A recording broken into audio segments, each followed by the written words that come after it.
वनवासी कल्याण आश्रम द्वारा युवा सम्मेलन किया गया, छात्रों को सम्मानित भी करने का काम किया गया, सर्टिफिकेट भी देने का काम किया गया, क्या कुछ कहिए? नहीं, हम लोग तो प्रत्येक वर्ष, जैसा कि आप सुने भी होंगे, प्रत्येक वर्ष युवा सम्मेलन करते हैं और इस उद्देश्य से करते हैं कि युवा अपना कर्तव्य समझ सके, वे राष्ट्रहित और देशभक्ति के भावना से जुड़ सकें। इसी उद्देश्य से ये युवा सम्मेलन है। सर, इससे युवाओं को क्या कुछ लाभ मिलेगा और खास करके युवाओं को क्या कुछ सीखने की जरूरत है, उनके फ्यूचर्स के लिए आप लोग क्या कुछ करें? पुनः मैं यही कहता हूँ कि ये वनवासी कल्याण आश्रम का नगरीय आयाम है। हमारा कार्य क्षेत्र वन क्षेत्र है, गांवों में है, प्रकल्प गांवों में चलते हैं और नगर के लोग, नगर के युवाओं को वनवासियों के बारे में बताना, वनवासी बंधुओं से जोड़ना ही एकमात्र लक्ष्य है नगर के युवाओं। युवाओं के अधिकारों की रक्षा कैसे होगी और उनमें एकता कैसे होगी? युवाओं का सशक्तिकरण कैसे होगा? युवाओं के सशक्तिकरण मेरा क्षेत्र नहीं है। युवाओं के सशक्तिकरण के लिए अलग क्षेत्र है। हम वनवासी कल्याण आश्रम के से संबंधित उनका सर्वांगीण विकास कैसे हो, उनका आर्थिक क्षेत्र, उनका सांस्कृतिक क्षेत्र कैसे विकसित हो, बढ़े, इसकी सोच से हम लोग काम करते हैं। वनवासी जो लोग हैं उनका कल्याण कैसे होगा, उनका विकास कैसे होगा? शायद आप सुने भी होंगे, पूर्व वक्ताओं ने जैसा कहा है कि उनके साथ जुड़ करके, उनको सम्मान दे करके, उनका आर्थिक, उनका सांस्कृतिक, उनका धार्मिक पुनरुत्थान करके ही उनका सही कल्याण हो। रोजगार सृजन या रोजगार के अवसर भी उनको प्रदान करने का चाहते हैं। वो पहले से ही धनी रहे हैं। इधर कुछ कालखंडों में किसी कारणवश, नीतियों के कारण वो उनकी आर्थिक कमजोरियां आई हैं। उनमें हम लोग अपना अपना प्रकल्प चला करके उनको स्वावलंबी बना के, उनके कला कौशल को विकसित करके उनके आर्थिक पुनर्जागरण का काम कर रहे हैं। सर, आज भी वनवासी जो है काफ़ी सारी चीज़ों से वंचित रह जाते हैं, खास करके देखा जाए तो उस तरीके से सरकारी व्यवस्था को लेकर। देखिए, बहुत हल्के रूप से बात करना यहाँ अच्छा नहीं है। नीतियों के बारे में या कुछ एक हल्की फुल्की बातों को लेकर के यहाँ बात करना उचित नहीं, उसके लिए बहुत समय की आवश्यकता है। ये गंभीर विषय है, इस पर विशेष बात होनी चाहिए। अपना परिचय दे दें। वनवासी कल्याण आश्रम अध्यक्ष पटना महानगर। अपील करी दीजिए।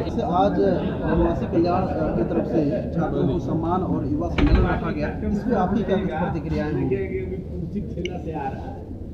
सरकार तो वनवासी के लिए और युवा के लिए, सारी जनता के लिए तो विचार और योजनाएं तो लेके आ ही रही है। हमारा वनवासी आश्रम जो है, खासकर जो है, जो वन में रह रहे हैं, जो पीड़ित हो रहे हैं, उन पर खास ध्यान देने पर जोर दिया जा रहा है। इसमें युवाओं को आगे आना चाहिए, युवाओं को आगे आने के लिए प्रेरित किया जा रहा है। उनको जो है उनको आगे लाने के लिए हम सब जो है एकजुट हो रहे हैं, बात कर रहे हैं, वार्तालाप कर रहे हैं। क्या आप चाहते हैं कि सरकारी जो भी सुविधाएं होती है, कहीं ना कहीं वनवासी या ग्रामवासी लोगों के पास भी ये सब सुविधाएं पहुंचना चाहिए नगर के? हाँ, देखिए, योजना तो है ही, सरकारी योजना है ही वनवासी की, बस उन तक जो है कुछ लोगों के पास में पहुंच नहीं पा रहे, उन तक योजना पहुंचाने का काम हम लोग वनवासी आश्रम करेंगे। चलिए, थैंक यू।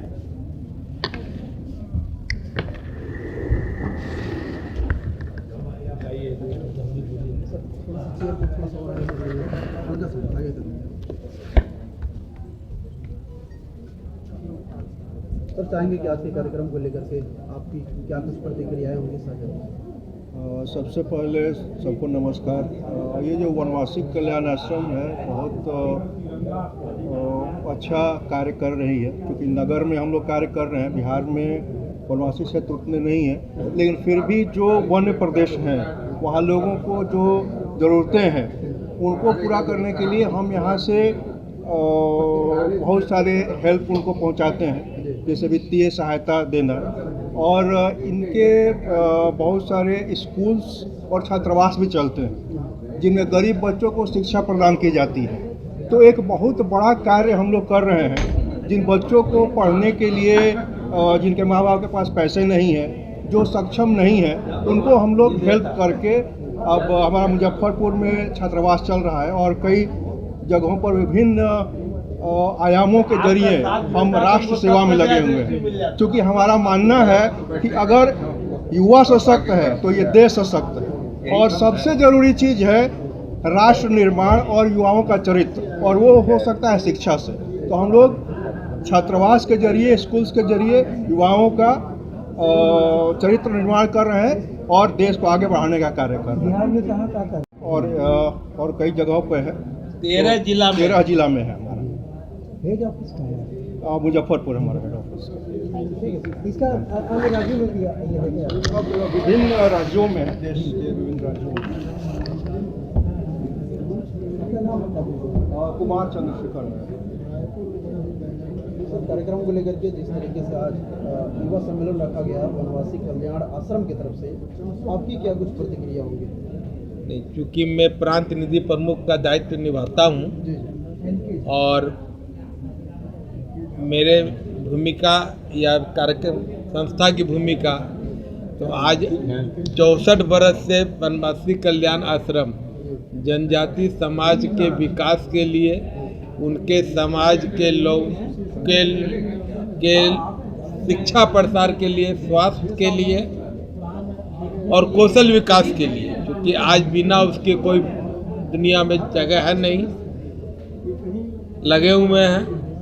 और धीरे ही धीरे, क्योंकि भाई साधन हमारे पास सीमित है, लेकिन हमारे लोग तत्पर हैं, लगे हुए हैं, इस काम को कर रहे हैं। वनवासी कल्याण आश्रम आज एक और अपील कर रहा है। वंदे मातरम राष्ट्रीय गीत का 150 बरस पूरा होने पर 9 से 17 अगस्त तक हर घर तिरंगा का एक कार्यक्रम शुरू हुआ।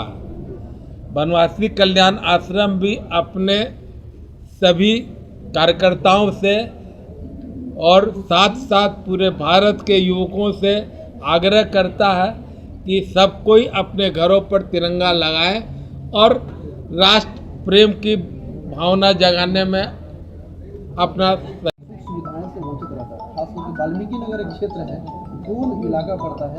जब बारिश होती है तो आज भी छात्र और छात्राएं जो है वहाँ पे पढ़ने के लिए कहीं वंचित हो जाते हैं, विद्यालय नहीं जा पाते बीच में बाढ़ की वजह से। इसमें क्या कुछ है?